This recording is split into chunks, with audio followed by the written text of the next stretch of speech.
So hello students, welcome back to my video. आज हम पढ़ेंगे theories of intelligence class 12th NCERT का।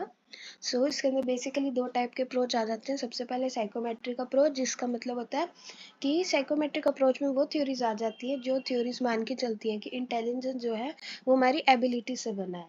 अलग अलग टाइप की एबिलिटीज है जिनसे हमारा इंटेलिजेंस बना है। सेकेंड आती है हमारी इंफॉर्मेशन प्रोसेसिंग अप्रोच, जिसके अंदर आता है कि हमारे जो इंटेलिजेंस है वो बेसिकली इंटेलेक्चुअल रीजनिंग और प्रॉब्लम सॉल्विंग पे मेन फोकस करता है। इसके अंदर आ जाएंगे आगे अंदर काफ़ी सारी थ्योरीज है। सबसे पहले यूनिफैक्टर वन फैक्टर थ्योरी, जिसको अल्फ्रेड बिनेट ने दिया था। अल्फ्रेड बिनेट का नाम आगे भी आएगा जब हम आईक्यू पढ़ेंगे। इसमें बोला गया था कि जो हमारी इंटेलिजेंस है वो एक ही फैक्टर से इन्फ्लुएंस होती है। जिस थ्योरी के एम डिस्प्यूटेड, हाँ यही है। इसमें तो बेसिकली यही है यूनिफैक्टर थ्योरी की वन फैक्टर यूनि से हमें नाम पता चल रहा है। इसको यूनिफैक्टर थ्योरी बोलते हैं, वन फैक्टर थ्योरी, जो कि दी थी हमें बिनेट ने, अल्फ्रेड बिनेट ने। सेकंड आई थी उसके बाद, डिस्प्यूट्स हुए थे काफ़ी सारी, फिर उसके बाद सेकंड थ्योरी आई थी जो दी थी हमें चार्ल्स पीयर्समैन ने, जो बनी थी 1920 सेक्टर में, जिसका नाम था टू फैक्टर थ्योरी। इसमें जो चार्ल्स पीयर्समैन है उन्होंने हमें दो फैक्टर्स दिए थे, जी फैक्टर और एस फैक्टर। जी फैक्टर होता है जनरल फैक्टर, एस फैक्टर होता है स्पेसिफिक फैक्टर। जनरल फैक्टर्स में आ जाते हैं हमारे जनरल फैक्टर, जैसे जो हमारे प्राइमरी होते हैं और कॉमन होते हैं सबके अंदर। और जी फैक्टर्स में काफ़ी सारे स्पेसिफिक, और जो एस फैक्टर होते हैं वो होते हैं हमारे स्पेसिफिक फैक्टर। जैसे कि जनरल फैक्टर हम सब बोल सकते हैं, हम सब सुन सकते हैं, ये सब आ जाते हैं जनरल फैक्टर्स में। स्पेसिफिक फैक्टर्स में आ जाते हैं जो एक पर्सन में अलग ही हो, सबसे यूनिक हो।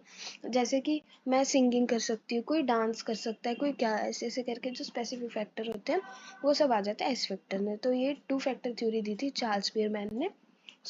नेक्स्ट थ्योरी आती है जो दी थी लुइस थर्स्टॉम ने। इसका नाम है theory of primary mental abilities. इसके अंदर इन्होंने 7 मेंटल एबिलिटीज दी थी। क्या क्या दी थी? वर्बल कॉम्प्रिहेंशन, जिसके अंदर grasping meaning of words, concept and ideas. Verbal comprehension basically आ जाता है हमारी अंडरस्टैंडिंग, कि हम रट नहीं रहे हैं किसी चीज़ को, हम उसका मतलब समझने की कोशिश कर रहे हैं। नेक्स्ट आता है न्यूमेरिकल एबिलिटीज, तो वही जैसे मैथ्स के लिए फटाफट से न्यूमेरिकल सॉल्व कर देना, ये सब चीज़ें आ जाती है।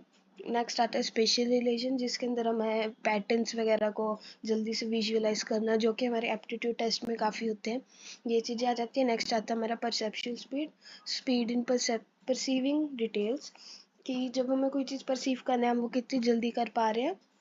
नेक्स्ट वर्ड फ्लुएंसी, वही फ्लुएंटली एंड फ्लेक्सिबिलिटी, हम कितनी ज़्यादा जल्दी वर्ड्स को प्रोनाउंस कर सकते हैं। मेमोरी तो पता ही हम सबको, recalling information, inductive reasoning.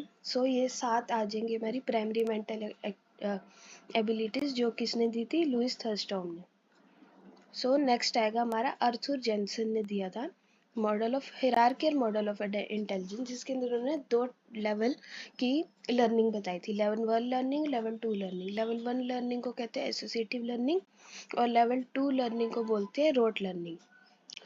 Associative learning में आता है कि हम कुछ समझ रहे हैं, हम उसको किसी चीज़ से एसोसिएट कर देते हैं, कि हम कोई चीज़ समझ रहे हैं तो हम उसको ढंग से समझेंगे। लेवल 2 में आ जाती है जो हम रट्टे मारते हैं, वो आती है हमारी रोट लर्निंग। नेक्स्ट आता है हमारा जेपी गलफोर्ड ने दिया था स्ट्रक्चर ऑफ इंटेलेक्ट मॉडल, जिसके अंदर इन्होंने 3 डायमेंशंस दिए थे, ऑपरेशन, कंटेंट और प्रोडक्ट।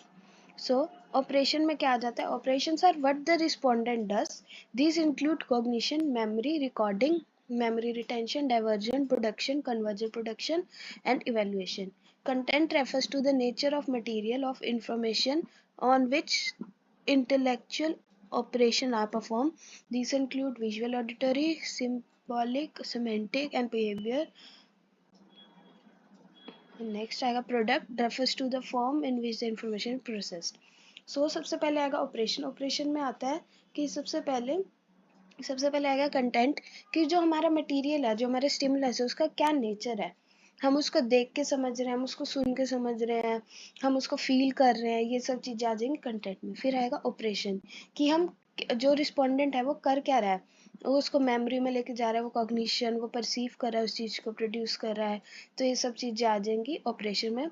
सो नेक्स्ट आएगा प्रोडक्ट। तो जो हमने इन्फॉर्मेशन परसीव करी है, कंटेंट जो हमारा, हमने उसको ऑपरेट करा है, उसके आगे हमने क्या प्रोडक्ट दिया, रिस्पोंडेंट ने क्या प्रोडक्ट दिया, ये आ जाता है हमारा जेपी गलफोर्ड का स्ट्रक्चर ऑफ इंटेलेक्ट मॉडल में।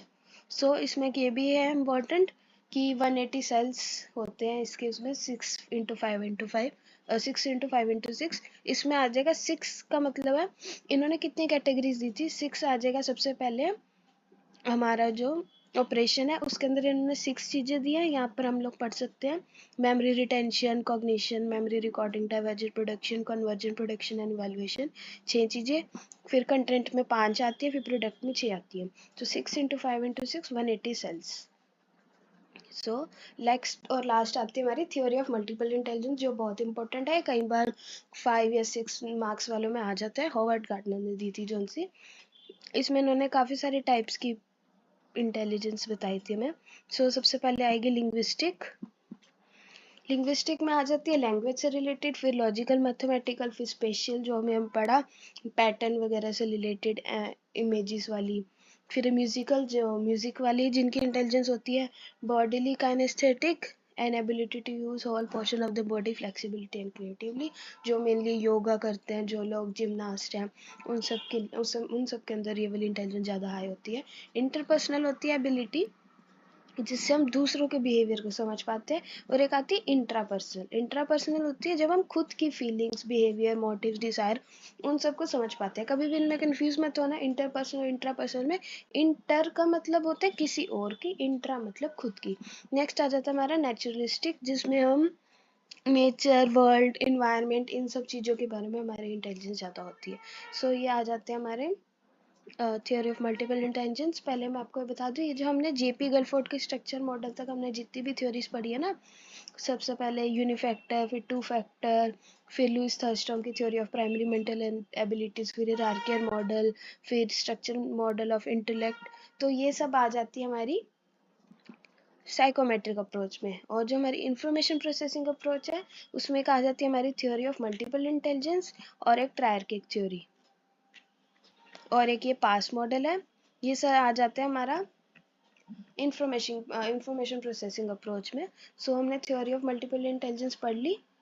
सो नेक्स्ट आएगा ट्रायर्किक थ्योरी, जो थी रॉबर्ट स्टर्नबर्ग ने 1985 में, जिसके अंदर इन्होंने बताया था कि इंटेलिजेंस क्या है। इन्होंने इंटेलिजेंस की एक डेफिनेशन दी थी, the ability to adapt, to shape and select environment to accomplish one's goal and those one's societies and culture। कि इंटेलिजेंस क्या है, एक ऐसी एबिलिटी है जिससे हम इन्वायरमेंट को शेप करते हैं, सिलेक्ट करते हैं, ताकि हम अपने गोल को पूरा कर सकें। सो इसके अंदर इन्होंने 3 एलिमेंट्स दिए थे, कॉम्पोनेंशियल इंटेलिजेंस, एक्सपेरियंशियल और एक कंटेक्चुअल। ये मैं आपको नेक्स्ट वीडियो में अच्छे से समझाऊंगी। नेक्स्ट आ जाएगा पास मॉडल और ट्रायर्किक थ्योरी मैं आपको नेक्स्ट वीडियो में कराऊंगी, वरना वीडियो बहुत लंबी बन जाएगी। सो इसका सेकंड पार्ट आएगा। उसके बाद आप लोग जो भी पढ़ना चाहते हो, आप लोग मुझे कमेंट करके बता सकते हो। आपको जो सा भी टॉपिक पढ़ना है मैं उस पर वीडियो बना दूंगी। Thank you so much for watching, bye.